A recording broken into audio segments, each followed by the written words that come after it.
अब हम देखते हैं जाति आधार पर। हमने पिछले बार में क्षेत्रीय आधार पर देख चुके थे, पश्चिमी और पूर्वी। अब देखते हैं जाति आधार पर।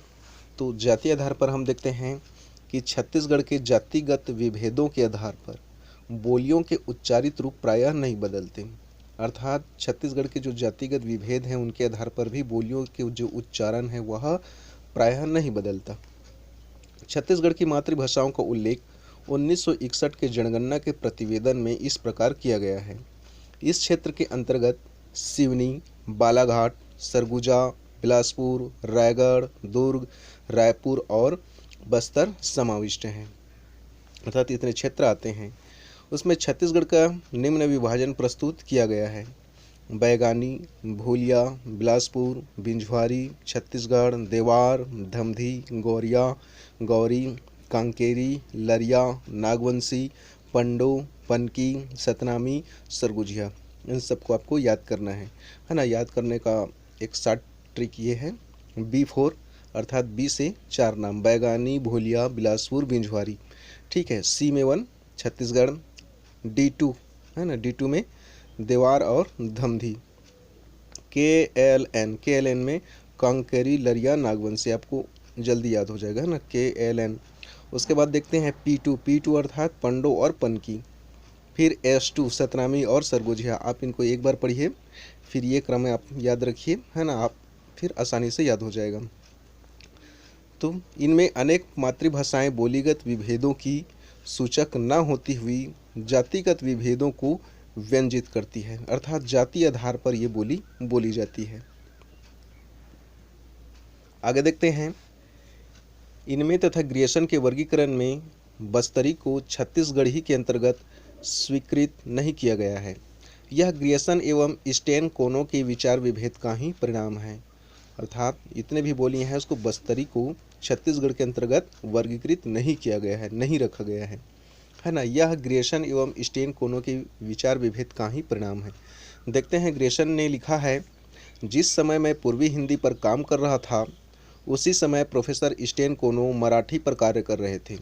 स्वतंत्र तरीके से काम करते हुए हम दोनों ऐसे क्षेत्र में पहुँचे जहाँ एक विचित्र मिश्रित बोली हल्बी प्रचलित है। पूर्वी हिंदी के दृष्टिकोण से विचार करते हुए मैंने उसे मराठी का ही एक रूप माना, परंतु इसके प्रतिकूल मराठी का चश्मा लगाकर डॉक्टर स्टेन कोनो ने इसे पूर्वी हिंदी के रूप में स्वीकार किया। पहले हल्बी को भी छत्तीसगढ़ी का ही एक बोली माना जाता था। ग्रियर्सन ने इसे मराठी के साथ युक्त करते हुए कहा है, हल्बी के नमूनों का परीक्षण बतलाता है कि वस्तुतः छत्तीसगढ़ी, उड़िया तथा मराठी का एक मिश्रित रूप है और अधिक औचित्य के साथ यह अंतिम निर्दिष्ट भाषा के साथ अध्ययन की जा सकती है। आगे देखते हैं, यहाँ अध्ययन के औचित्य की बात कही गई है, तथापि हल्बी का अध्ययन छत्तीसगढ़ी के साथ भी अनुचित नहीं है। वस्तुतः बोलीगत विभेद मुख्यतः जातिगत एवं भौगोलिक सीमाओं के आधार पर विवेचित किए जा सकते हैं। अतः हम इन्हीं आधारों पर छत्तीसगढ़ी की निम्न बोलियों को स्वीकार कर सकते हैं। ठीक है। पहला है छत्तीसगढ़ी। छत्तीसगढ़ी के अंतर्गत रायपुरी और बिलासपुरी। दूसरा है खलटाही, तीसरा लरिया, चौथा सरगुजिया, पांचवा सदरी कोरबा, छठवां बैगानी, सातवां बिंझवारी, आठवां कलंगा, 9 है झुलिया, 10वां है बस्तरी या हल्बी। इन सबको आपको याद करना है। छत्तीसगढ़ी में रायपुरी और बिलासपुरी, खलटाही, लरिया, सरगुजिया, सदरी कोरबा, बैगानी, बिंझवारी, कलंगा, झुलिया और बस्तरी या हल्बी। देखते हैं, इस वर्गीकरण में सन 1961 ईस्वी की जनगणना पर आधारित समस्त विभेदों का समाहार हो जाता है। छत्तीसगढ़ी के रायपुरी और बिलासपुरी रूपों का अलगाव का मूल आधार शिवनाथ नदी है, जो इन दोनों जिलों की सीमा रेखा का निर्माण करती है, किंतु यह अलगाव इतना नहीं है कि इन्हें स्वतंत्र बोलियां बना सके। अर्थात रायपुरी और बिलासपुरी को एक भाषा के रूप में हम स्वीकार कर सकते हैं, जैसा कि ऊपर में लिखा है ना, छत्तीसगढ़ी, रायपुरी और बिलासपुरी। ठीक। आगे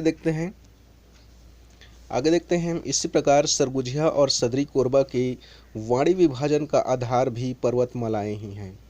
पिछले बार हमने देखा पिछले पन्ने में कि रायपुर और बिलासपुरी को शिवनाथ नदी भी जो है विभाजन करती है। तो ठीक उसी प्रकार सरगुजिया और सदरी कोरबा की वाणी विभाजन का आधार भी पर्वतमालाएं ही हैं। अर्थात इन दोनों को सरगुजिया और सदरी कोरबा में पर्वतमाला विभाजित करती है। बैगानी, बिंझवारी, कलंगा और भूलिया की वर्गीकरण का आधार मुख्यतः जातिगत है। ठीक है, बैगानी, बिंझवारी, कलंगा और भूलिया की वर्गीकरण का आधार मुख्यतः जातिगत है, अर्थात इन लोगों की जातिगत बोली बोली जाती है।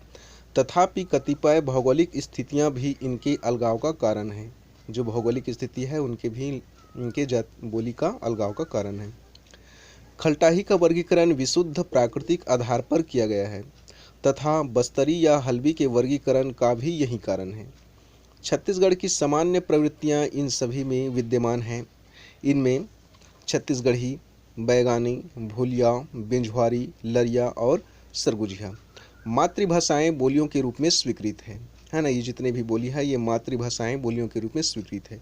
छत्तीसगढ़ी, बैगानी, भूलिया, बिंझवारी, लरिया और सरगुजिया। कांकेरी देखते हैं। कांकेरी मातृभाषा का समाहार बस्तरी या हल्बी के अंतर्गत हो जाता है। ठीक है, देवार, धमधी, गौरिया, गौरी ये 4 यायावर जातियां हैं और इनकी मातृभाषाएं जातिवाची हैं। ठीक है, ये यायावर जातियां हैं, अर्थात यह है कि ये लोग घुमंतु प्रकार की जाति हैं। ठीक, आगे देखते हैं। नागवंशी, पंडो, पनकी और सतनामी ये 4 जातियां छत्तीसगढ़ में यत्र तत्र बिखरी हुई है। ये जातियां उन्हीं बोलियों को बोलती है जो उनके क्षेत्र में प्रचलित हैं। ठीक है, जो 4 जातियां हैं नागवंशी, पंडो, पनकी और सतनामी, ये 4 जातियां छत्तीसगढ़ में यत्र तत्र बिखरी हुई है ना। जहाँ रहते हैं ये उन्हीं की भाषा बोलते हैं। ये जातियां उन्हीं बोलियों को बोलती हैं जो उनके क्षेत्र में प्रचलित हैं। ठीक, ये जो 4 जाति हैं ये पूछ सकता है। ठीक, अब आते हैं नेक्स्ट क्वेश्चन में। छत्तीसगढ़ी भाषा व्याकरणिक विशेषताएं, जो मैं आप लोगों को बताया था भाषिक स्वरूप और छत्तीसगढ़ी व्याकरणिक विशेषताएं। तो भाषिक स्वरूप तो हो गया, अब छत्तीसगढ़ी भाषा व्याकरणिक विशेषताएं देखते हैं। ठीक है, छत्तीसगढ़ी का व्याकरण अन्य बोलियों के समान हिंदी के व्याकरण पर आधारित है। व्याकरण के नियमों की परिपक्वता भी छत्तीसगढ़ में विद्यमान है। इस दिशा में Hiralal Kapodhyay, sir George Grierson, Pandit Lochan Prasad Pandey, doctor Bhalchandra Rao Tailang, doctor Bholanath Tiwari, doctor Kanti Kumar Jain ने स्तुतित कार्य किए हैं, अर्थात सराहनीय कार्य किए हैं। किसमें? व्याकरण लिखने में। ठीक, देखते हैं आगे। छत्तीसगढ़ी के परसर्गों में छत्तीसगढ़ के परसर्गों में देखते हैं तो कर्ता हर का प्रयोग अंग्रेजी के द के समान होता है। जैसे लइका हर है ना, द बॉय बोलते हैं ना, वैसा हर का प्रयोग होता है। तो कर्ता में हर का प्रयोग अंग्रेजी के द के समान होता है, जैसे लइका हर। फिर कर्म में का, ला, ल, करण, ले, संप्रदान का, ला, बर, अपादान से लेके, संबंध की, अधिकरण माँ, मैं, ऊपर, संबोधन ए, उ, गा, अगा आदि प्रयुक्त होती है ना। देखते हैं इनको समझने के लिए परसर्गों को। परसर्ग, कारक, क्रिया, हिंदी व्याकरण। ठीक है, तो परसर्ग क्या होता है? परसर्ग वाक्य संज्ञा या सर्वनाम के कारकीय संबंध को प्रकट करने वाले चिन्हों को परसर्ग कहते हैं। ठीक है, तो वाक्य संज्ञा या सर्वनाम के कारकीय संबंध को जो प्रकट करने वाले चिन्हों को परसर्ग कहते हैं। जैसे यह तनु की हिंदी पुस्तक है। यह तनु की है ना, की जो है संबंध प्रकट कर रहा है ना, संबंध को प्रकट करने वाले चिन्हों को परसर्ग कहते हैं। तो यह तनु की हिंदी पुस्तक है, की जो है संबंध प्रकट कर रहा है। अब देखते हैं कारक। कारक क्या है? संज्ञा या सर्वनाम के जिस रूप द्वारा उसका संबंध वाक्य के दूसरे शब्दों के साथ जाना जाता है उसे कारक कहते हैं। ठीक, आगे देखते हैं हिंदी में कारक के भेद। कर्ता ने कर्म को करण से, के द्वारा, के साथ, द्वारा, संप्रदान के लिए या को, आपादान से, संबंध का, के, की, रा, रे, री, ना, नी, ने आदि।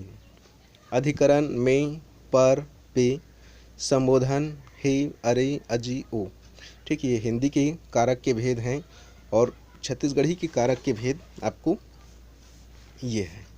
ठीक है, कर्ता हर, कर्म का, ला, करण ले, संप्रदान का, ला, बर, अपादान से लेके संबंध के, अधिकरण माँ, मैं, ऊपर, संबोधन ई, गो, ओ, गा, अगा आदि प्रयुक्त होते हैं। ठीक है, छत्तीसगढ़ी कारक के भेद हैं और ये हिंदी कारक के भेद हैं। ठीक है, इन सबको आपको याद कर लेना है। ठीक है, दोनों का मिलान कर लेना आप। ठीक है, छत्तीसगढ़ी के परसर्ग और हिंदी के परसर्ग या कारक। अब देखते हैं छत्तीसगढ़ी। ठीक है, तो छत्तीसगढ़ी में छत्तीसगढ़ी से तात्पर्य रायपुर, बिलासपुर और दुर्ग में बोली जाने वाली भाषा से है। रायपुर और बिलासपुर की छत्तीसगढ़ी में उच्चारण एवं कतिपय शब्द प्रयोग का ही भेद है, अर्थात शब्द प्रयोग में ही इनका भेद है, अलगाव है। रायपुर, बिलासपुर मैंने डिवाइड कर दिया है। अब देखते हैं धातु के रूप के साथ अ प्रत्यय संयुक्त होता है। किसमें? रायपुर क्षेत्र में। रायपुर क्षेत्र में धातु रूप के साथ अ प्रत्यय है ना, उपसर्ग और प्रत्यय तो जानते हैं। ठीक, तो अ प्रत्यय संयुक्त होता है, जुड़ जाता है। और बिलासपुर में धातु के साथ व के स्थान पर आ का प्रयोग हो जाता है। जो अ है ना, लास्ट में वह है तो वह के स्थान पर आ का प्रयोग हो जाता है। जैसे रायपुरी में देखते हैं जाहाव, जाएगा, खाहाव, खाएगा, रहिहाव, रहिएगा। तो जाहाव ये व के स्थान पर आ का प्रयोग है ना, जाहाव। बिलासपुर में जाहा, खाहाव है ना, बिलासपुरी में खाहा, और रहिहाव तो बिलासपुरी हमें रहिहा। ये आ का प्रयोग हो जाता है। ठीक है, धातु के साथ व के स्थान पर आ का प्रयोग। ठीक है, आ, हा है ना, जिसमें आ का प्रयोग हुआ है। अब धातु के साथ अव प्रत्यय संयुक्त होता है। हमें रायपुरी में देखते हैं तो जाहाव अव लगा है ना, हाव जाहाव अर्थात जाएगा। और बिलासपुर में आ का प्रयोग होता है व के स्थान पर है ना, ये व के स्थान है, व के स्थान पर जाहा, आ का प्रयोग। ठीक, आओ, आ। ठीक, आगे देखते हैं